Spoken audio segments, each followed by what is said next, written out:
आशा करता हूं आप सब बहुत अच्छे होंगे। मेरा नाम है सिद्धांत अग्निहोत्री, स्टडी IQ पे आपका। दोस्तों, भगवान हर जगह तो पहुंच नहीं सकता, तो वो अपने मैसेंजर्स को भेजता है, अपने खास लोगों को भेजता है लोगों की मदद करने। जो जरूरत में है उनकी मदद करेंगे तो आप भगवान को ही पालेंगे। यूनिवर्स कैसे काम करता है ये आपको समझने की बहुत ज्यादा जरूरत है। अब आप उसको कुछ भी कह लीजिए, भगवान कह लीजिए, किस्मत कह लीजिए, कुछ भी कह लीजिए। साइंटिफिक भाषा में बोले तो कॉजेशन। हर एक इवेंट का एक कॉज होता है। हिस्ट्री जब आप पढ़ते हैं, मैं तो हिस्ट्री पढ़ाता हूं, तो हर एक इवेंट का एक कॉज होता है। तो मैं आपको बताना चाहता हूं कि कोई भी इवेंट हो, कॉज कोई भी हो, लेकिन यह ग्रुप हमेशा मदद करने पहुंचता है। मैंने सिखिज्म को पूरा रिव्यू किया है। 17 से 18 लेक्चर्स हैं। 10 लेक्चर्स सिख गुरुओं पे हैं, गुरु नानक से शुरुआत की थी, और पूरे 10 लेक्चर्स कवर किए हैं मैंने। सिखिज्म की सेंट्रल फिलॉसफी बताई है। सिखों की बात करें तो ये एक ऐसी कम्युनिटी है जो मदद में विश्वास करती है। आप गुरुद्वारे चले जाइए, जाइए आप गुरुद्वारे, आपको लंगर मिलेगा, आप वहां पे रह सकते हैं। सेवा भाव जितना सिख करते हैं और कुछ भी एक्सपेक्ट नहीं करते। कितने प्यार से आप गुरुद्वारे में जाइए, मैं खुद गया हूं, खुद लंगर खाया है, कितने प्यार से आपको सर्व करते हैं, क्योंकि यही सेंट्रल फिलॉसफी है। और बदले में कुछ भी नहीं मांगा, कुछ नहीं मांगते सरकार से, सिर्फ मदद करते जाते हैं, और तभी भगवान इनको देता भी खुद है। तो दोस्तों, हम बात करेंगे आज खालसा एड की, और तब से लेकर अभी तक लगातार ये काम कर रही है। सरकार पहुंचे ना पहुंचे, मदद जाए ना जाए, ये लोग पहुंच जाएंगे। पूरी दुनिया, अगर जैसे मिडिल ईस्ट कंट्रीज में पूरी दुनिया ने उसको इग्नोर कर दिया, ये लोग पहुंच गए मदद करने, क्योंकि इनका मानना है इंसानियत ही भगवान का रास्ता है। तो आज हम इस एनजीओ की बात करेंगे, इनके इंपॉर्टेंट वर्क्स को देखेंगे। वैसे तो उन्होंने बहुत काम किया है दोस्तों, हम कुछ इंपॉर्टेंट वर्क्स को देखेंगे। तो चलिए आगे बढ़ते हैं। यूपीएससी के स्मार्ट कोर्सेज आते हैं दोस्तों। आप यूपीएससी के लिए स्टडी IQ का ऐप डाउनलोड करें, वहां से आप इन कोर्सेज को अवेल कर सकते हैं। फेसबुक मेरा पेज है स्टूडेंट्स को रिकनेक्ट, साथ ही साथ ट्विटर की मेरी ये आईडी है, यहाँ पे आप मुझे फॉलो कर सकते हैं, और आप मुझे डायरेक्ट मैसेज भी कर सकते हैं अगर आपको किसी लेक्चर की PDF चाहिए। साथ ही साथ दोस्तों, सिद्धांत सर के नाम से मेरा चैनल है। अब बहुत लोग बोल रहे हैं कौन से चैनल को ज्वाइन करें, जिसमें 6.2K सब्सक्राइबर हैं, उस चैनल को आप ज्वाइन करिए, वहां पे मैं PDF डालता रहता हूं, ठीक है। अब हम बात करते हैं खालसा एड की। ये एक इंटरनेशनल NGO है, नॉन गवर्नमेंटल ऑर्गेनाइजेशन, NGO।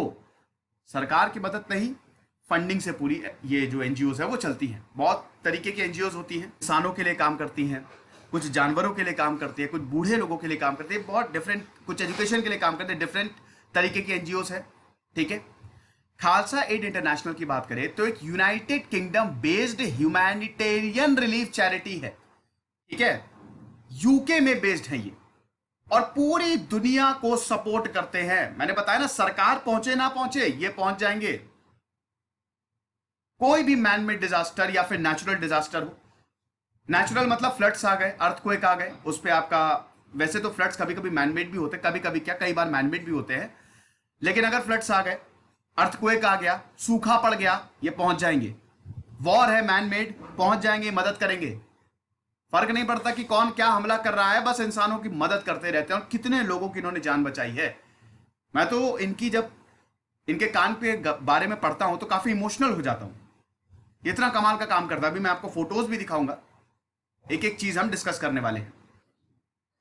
इनकी जो टीम है, ये मैंने बताया कि सबसे पहले पहुंचती है। क्या काम करते हैं? सबसे जरूरी काम खाना देना। लंगर चलाते हैं, ये खाना देते हैं, और जितना खाना डिस्ट्रीब्यूट कर सके उतना देते हैं। कोई भी भूखा नहीं रहता। साफ सफाई करते हैं ये, सैनिटेशन। जैसे वॉर में क्या होता है, जब 2014 से लेकर अभी तक ये 4 कंट्रीज में जाके मदद कर चुके हैं जो कि वॉर टॉन है, जहां पे सिविल वॉर चालू है। तो वहां पे साफ सफाई बहुत इंपॉर्टेंट रहती है। फ्लड्स में बीमारी ना फैले, साफ सफाई इंपॉर्टेंट रहती है। कपड़े देते हैं। तो जितना हो सके ये मदद करते रहते हैं। और फंडिंग आती है इनको। जो लोग इनको फंड करते हैं, जो ऑर्गेनाइजेशन इनको फंड करती है, उनकी भी तारीफ करनी पड़ेगी। ये सब इंसानियत का काम कर रहा है। आप भी डोनेट कर सकते हैं। है ना, बिल्कुल डोनेट करिए, कोई दिक्कत नहीं। अब इसको किसने फाउंड किया था?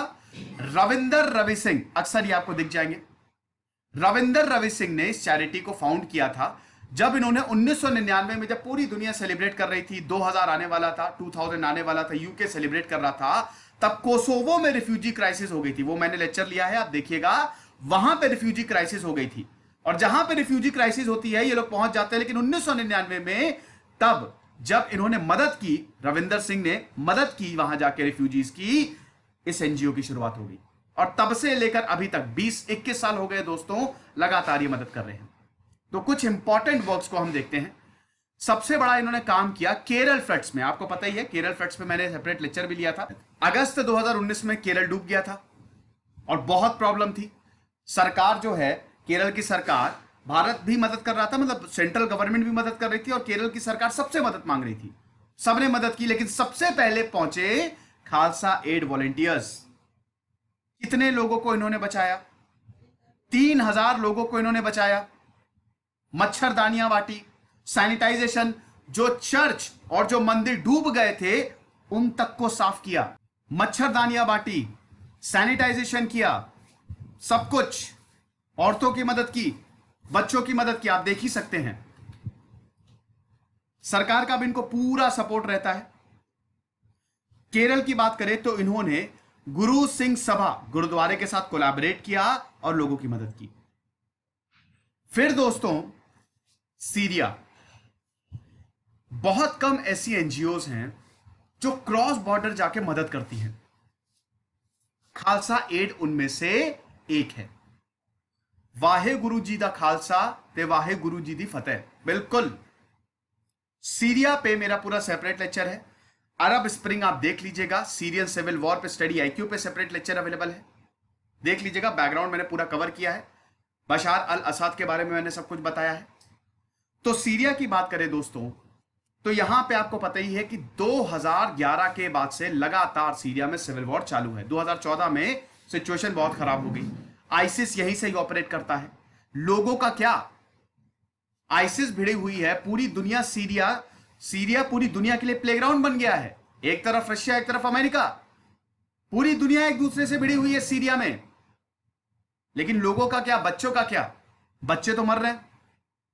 और ये आप देख सकते हैं, रवि सिंह जी ये गए सीरिया में और बाकायदा सीरियन रिफ्यूजीज की मदद की।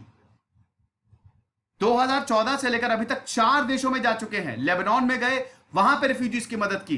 टर्की में गए, वहां पर रिफ्यूजीज की मदद की। बांग्लादेश में रोहिंग्यास की मदद की बॉर्डर पे। तो 4 देशों में जाके ये मदद कर चुके हैं। और भी देश में जहां पे भी इनको प्रॉब्लम होती है वहां पे जाते हैं, मदद करते हैं। सीरियन रेफ्यूजीज की मदद की। और सीरियन रेफ्यूजीज की जब मदद की तो लोगों ने इनको बहुत प्यार दिया। जब भी ये मदद करते हैं, इनकी फोटोज वायरल होती हैं। ट्विटर जो है, भावनाएं जो है वो ट्विटर पे उमड़ पड़ती हैं, सोशल मीडिया पे उमड़ पड़ती हैं। मेरा ये लेक्चर लाने का मकसद यही है कि आपको बताऊं कि देखिए कितनी इंसानियत है इस जमाने में भी, कितने लोग अच्छा काम कर रहे हैं। और अल्टीमेटली लोगों का जो इंस्टिंक्ट है वो तो सर्वाइवल इंस्टिंक्ट है ना। लोग सर्वाइव करना चाहते हैं, नफरत के लिए जगह नहीं। सीरिया में कितनी नफरत फैली हुई है। एक तरफ कट्टरता है, एक तरफ आतंकवाद है, एक तरफ पॉलिटिक्स है, और लोग वहां पे मर रहे हैं, बच्चे मर रहे हैं। कितनी वीडियोस आती हैं, लेकिन ये लोग जाके बचाते हैं, मदद करते हैं, खाना बांटते हैं और पूरा सपोर्ट है। एक और आप देखिए, ये फोटो एक और आप देखिए, देख सकते हैं कि सबको ये मदद कर रहे हैं। ये पाजी यहां पे बैठे हुए हैं और खाना बांट रहे हैं। Super hero of the world, जिनको कहते हैं ना लिविंग सुपर हीरोज, ये हैं वो लोग। पूरी लाइन लगी हुई है और देते हैं। अगर लोग ज्यादा डिमांड करते हैं तो उतना भी देते हैं। फिर दोस्तों, रोहिंग्या मुस्लिम, एक और बहुत बड़ी आपदा। रोहिंग्यास के बारे में भी मेरा पूरा सेपरेट लेक्चर है। देखिए, मैं बैकग्राउंड इतना नहीं बताऊंगा। अक्सर मैं जब बैकग्राउंड बताने लगता हूं तो बहुत लोगों को ये कंप्लेन रहती है कि सर थोड़ा टॉपिक से डाइवर्ट हो गए, है ना।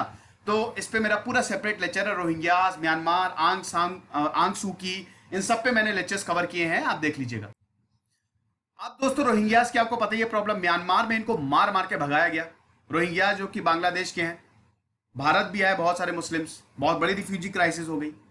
लेकिन ये लोग बहुत गरीब थे, इनके ऊपर आरोप भी लगे कि ये लोग टेररिस्ट हैं एंड ऑल। हो सकता है कुछ हो भी, बिल्कुल इससे डिनाई नहीं किया जा सकता, हो सकता है कुछ हो सकता है किसी के मंसूबे खराब हो, लेकिन कुछ लोगों को देख के हम सबको तो कटघरे में खड़ा कर नहीं सकते, है कि नहीं। ये सब बहुत गरीब है, आप देखिए इनकी शक्लें बहुत गरीब हैं, खाने को तो है नहीं इनके पास, क्या आतंकवाद करेंगे। तो म्यांमार में मार मार के भगाया गया। म्यांमार, बताइए, आंग सांग सू की को नोबेल पीस प्राइज मिला था, डेमोक्रेसी के लिए उनको जाना जाता है। 20 साल उनको अपने देश में ही बंद कर दिया गया था, और जब वो आई वापस, म्यांमार में जो जुंटा सरकार थी, जो मिलिट्री गवर्नमेंट थी, कोलैप्स कर गई, तुरंत कोलैप्स कर गई। कोलैप्स क्या, इलेक्शन हुए और धूमधाम से आंग सांग सू की आई, लेकिन अब उन्हीं के देश में रोहिंग्यास को मार मार के भगाया गया। बहुत क्रिटिसिज्म हुआ, ठीक है, आंग सांग सू की को बड़ा लताड़ा गया। आंग सांग सू की, पूरी दुनिया ने इनकी नहीं मदद की। भारत का भी थोड़ा सा एटीट्यूड आपको पता कि इनको भगाओ, ऐसे ही था। कुछ लोग कह रहे थे इनकी मदद करो, लेकिन कुछ लोग कह रहे थे भगाओ, लेकिन इनको फर्क नहीं पड़ा। ये लोग गए और मदद करके आए, जिनको मदद की जरूरत थी उनकी मदद करके आए। कोई पॉलिटिक्स नहीं, कोई नफरत नहीं, सिर्फ मदद करो। खाना और पानी दिया, पानी तक को पीने के लिए नहीं था इनके पास, लेकिन जो रोहिंग्या रिफ्यूजीज थे उनको खाना पानी दिया। उसके बाद ये आप देख सकते हैं, ये फोटोज हैं, है ना, सब कितने गरीब हैं, और इनको उम्मीद भरी नजरों से देख रहे हैं, कभी भी निराश नहीं करते, और इनके लीडर हमेशा साथ रहते हैं। जब लीडर साथ हो ना, और लीडर जब दृढ़ निश्चय वाला हो, तब कुछ भी नहीं टिकता। समझ लीजिए वो ऑर्गेनाइजेशन ऊपर ही जाती, यही खालसा एड के साथ है। ये लेक्चर पूरा तारीफों भरा ही रहेगा, क्योंकि इनके काम वैसे ही हैं। उसके बाद दोस्तों अफ्रीका में, अब बताइए अफ्रीका, पूरा अफ्रीका, मतलब 80 to 90% अगर अफ्रीका में देखिए तो कहीं सिविल वॉर ही है वहां पे, कहीं सरकार लड़ रही है, कहीं रिबेल्स लड़ रहे हैं।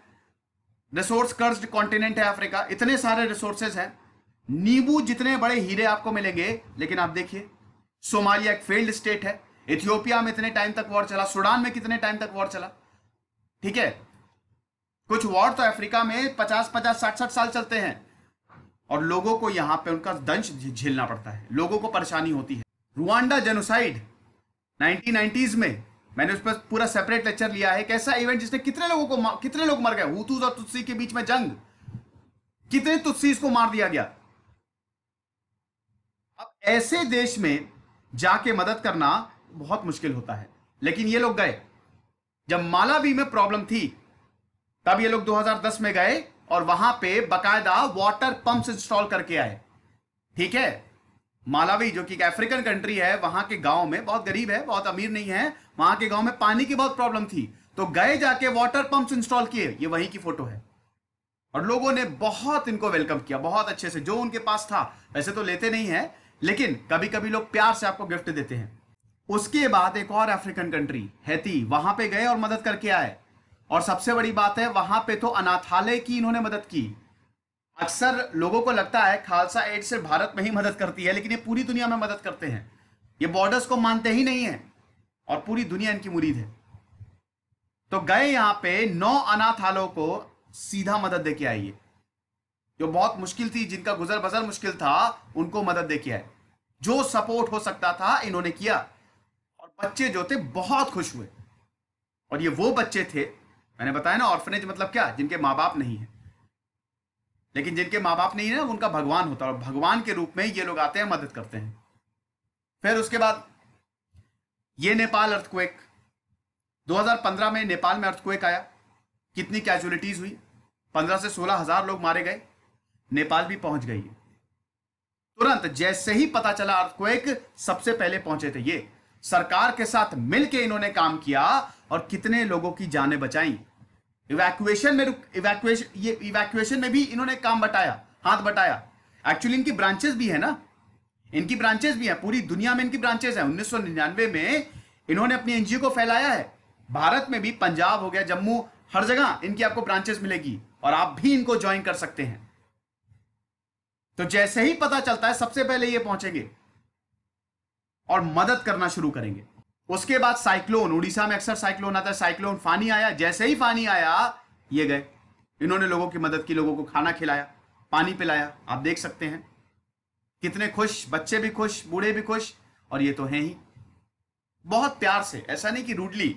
कई बार मदद करते हैं तो होता है ना कि जब आप बहुत काम करते हैं दिन भर, तो आपका नेचर जो है मतलब थोड़ा सा चिड़चिड़ा हो जाता है इंसान, है ना। 4-5 दिन तक लगातार काम कर रहे हैं, मदद आती जा रही, मुश्किल होता है कभी कभी काम करना, लेकिन ये लोग बहुत ही प्रेम से सबकी सेवा करते हैं। मैंने पता ना, सिखिज्म की ये तो सेंट्रल फिलॉसफी है कि सेवा करो बिल्कुल निस्वार्थ प्रेम से।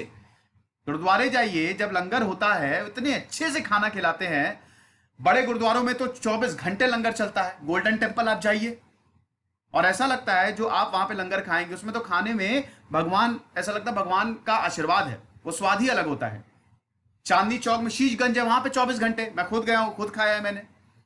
और जो छोटे गुरुद्वारे होते हैं वहां पे संडे संडे, है ना, कॉमन किचन। अच्छा मुझे ये सवाल का जवाब दीजिए, कॉमन किचन कौन से सिख गुरु ने शुरू किया था? मैंने बताया ना, मैंने 10 गुरुओं की बायोग्राफी रिव्यू की, उनकी लाइफ एंड टीचिंग्स रिव्यू की है। कौन से सिख गुरु ने कॉमन किचन लंगर शुरू किया? आगे बढ़ते हैं। फ्लड्स, अरे यार पिक पिक मैंने लगाई थी, चलो कोई नहीं। आसाम में हर साल बाढ़ आ जाती है। फ्लड मैनेजमेंट पे मेरा पूरा सेपरेट लेक्चर है। आसाम में बाढ़ क्यों आती है ये भी मैंने बताया है, वो आप लेक्चर देख लीजिएगा। जब आसाम में बाढ़ आई, जब भी आती है, अभी आसाम में बाढ़ आई, 4000 लोगों को इन्होंने राशन बांटा। सरकार बाद में आई, ये पहले चले गए। 4000 लोगों की डायरेक्ट इन्होंने मदद की। चेन्नई में भी यही हुआ था 2017 में, जब चेन्नई में बाढ़ आई थी तो चेन्नई में भी ये सबसे पहले पहुंचे थे और वहां पे मदद की थी। मदद का काम इन्होंने शुरू कर दिया था और इसीलिए पूरी दुनिया में इनको उम्मीद की नजर से देखा जाता है कि अगर कुछ भी होगा तो ये सुपर हीरो तो हमारे लिए है ही, जो काम कर रहे हैं। तो ये दोस्तों इंपॉर्टेंट वर्क्स थे जो उन्होंने किया। ऐसे बहुत सारे हैं, अगर मैं, आप देखिएगा इनकी वेबसाइट आप विजिट करिएगा, अगर मैं बताने लग जाऊं तो गिनती कम हो जाएगी। जहां पे भी प्रॉब्लम होती है, मैंने बताया ना, फिर से बताऊंगा, ये सबसे पहले पहुंचेंगे। कमाल, भगवान के मैसेंजर्स, दूत हैं ये भगवान के, जो लोगों की मदद करते हैं। बहुत ज्यादा तारीफ होगी, लेकिन जितनी तारीफ की जाए उतनी ज्यादा कम है। तो आई होप ये लेक्चर आपको पसंद आया होगा। आप इनकी वेबसाइट पे जाके डोनेट भी कर सकते हैं, और ऐसा नहीं है कि आपको 1000 रुपए, 1 लाख रुपए डोनेट, 1 रुपए, 10 रुपए, जो भी डोनेट आप करना चाहें आप बिल्कुल कर सकते हैं। डोनेशन पे ये जो एनजीओ है ना, इंपॉर्टेंट, बहुत इंपॉर्टेंट है। जब आप डोनेशन करते हैं तो समझ लीजिए आप तो भगवान का काम कर रहे हैं। आपकी वजह से अगर किसी की जान बच गई तो समझ लीजिए भगवान पा लिया, और वो फिर यूनिवर्स आपको पे बैक करेगा ही। पूरा साइंटिफिक है ये, किसी दिन मैं लेक्चर लूंगा, है ना। गरुड़ पुराण, गीता में सब जगह लिखा हुआ है। आई होप ये लेक्चर आपको पसंद आया होगा। मेरे टेलीग्राम चैनल को जरूर ज्वाइन करें। खुश रहिए, पढ़ते रहिए। दिस इज सिद्धांत अग्निहोत्री साइनिंग ऑफ।